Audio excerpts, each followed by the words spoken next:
व्यवस्था है आयुष मंत्रालय की तरफ से, स्वास्थ्य विभाग की तरफ से इसका महाकुंभ में? जैसे महाकुंभ बहुत ऐतिहासिक आयोजन है, दुनिया के लिए एक आश्चर्य का विषय है। देश के यशस्वी प्रधानमंत्री आदरणीय नरेंद्र मोदी जी ने के कुशल निर्देशन में, उनके मार्गदर्शन में, उत्तर प्रदेश के आदरणीय मुख्यमंत्री योगी आदित्यनाथ जी के लगातार प्रयासों से इस बार ऐतिहासिक कुंभ का आयोजन होने जा रहा है।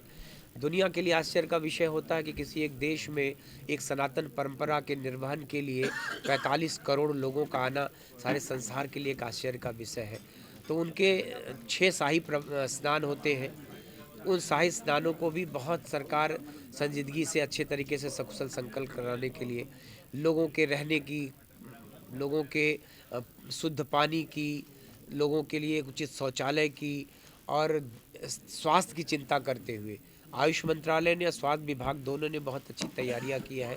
जहां तक हमारे आयुष का सवाल है, पूरे मेला सेक्टर में 20 कैंप डॉक्टर, फार्मासिस्ट और उनके साथ उनके सहयोगियों के साथ 20 कैंप किए जा रहे हैं, जिसमें 10 आयुर्वेद के और 10 होम्योपैथ के कैंप, जिसमें आईपीडी ओपीडी की जाएगी, लोगों को निःशुल्क दवाओं का वितरण किया जाएगा।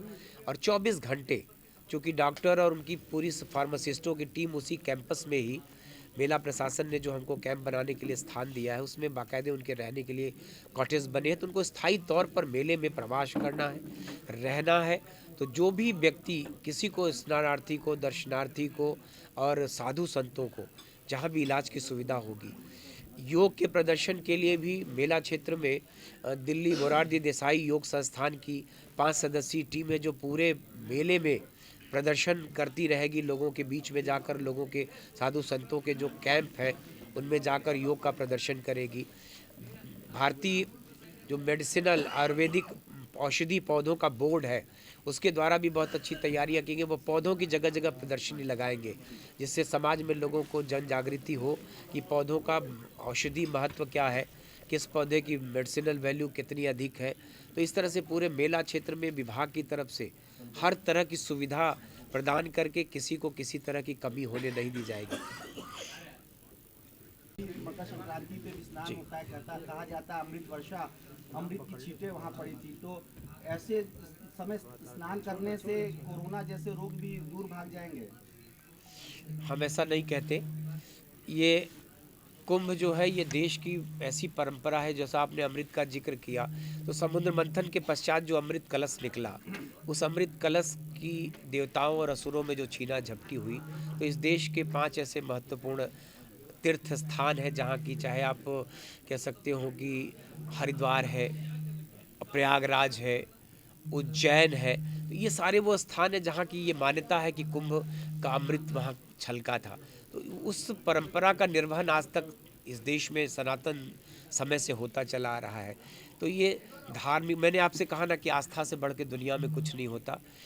और कोरोना के दौर में भी जो आयोजन हुआ कुंभ का 19 में, उस आयोजन में भी आपको कहीं से कोई शिकायत नहीं मिली, कोई किसी तरह का। तो मुझको लगता है कि आस्था भारी पड़ेगी रोग के ऊपर। अंतिम सवाल है कि मुस्लिमों को लेके बहुत राजनीति हो रही है। कई विपक्षी पार्टी के लोग कह रहे हैं कि मुसलमानों को वो कुंभ में ले जाके स्नान कराएंगे, तो वहीं सनातन धर्म के जो सनातनी लोग हैं, धर्मावलंबी लोग हैं, साधु देखिए, संत हैं, दुनिया वो के इसका विरोध कर रहे हैं। किसी भी मजहब को मानने वाले के लिए कोई निषेध नहीं है। मेले में आके कोई स्नान करे तो इससे अच्छा कुछ नहीं है। मुस्लिम भी कर सकता है? किसी को किसी तरह की रोक नहीं, सरकार की तरफ से कोई रोक नहीं रहेगी?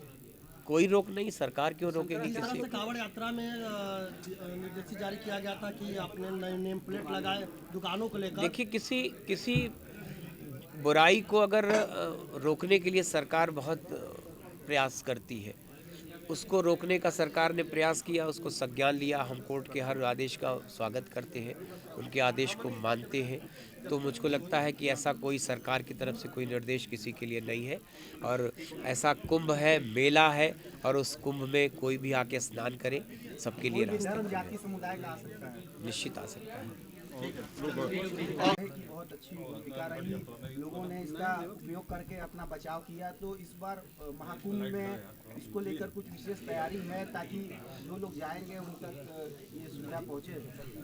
देखिए, उस रोग के फैलने के संबंधी जितने भी एहतियात बरते जाने हैं, जैसे कोरोना की तैयारियां थी वैसे भी इस भी कैंप में भी सारी तैयारियां की जा रही, इस मेले में भी, क्योंकि ये 19 से बड़ा आयोजन है और आज तक के इतिहास का शायद सबसे बड़ा आयोजन है।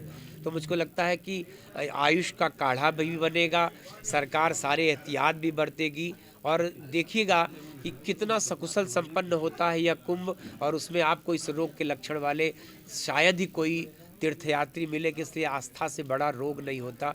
तो दुनिया के लिए एक नज़ीर बनेगा यह कुंभ कि भारत का ये जो रेला है, जो सारा संसार उमड़ेगा और भारत सरकार, उत्तर प्रदेश की सरकार कितना ही सफल तरीके से इसको आयोजित करती है।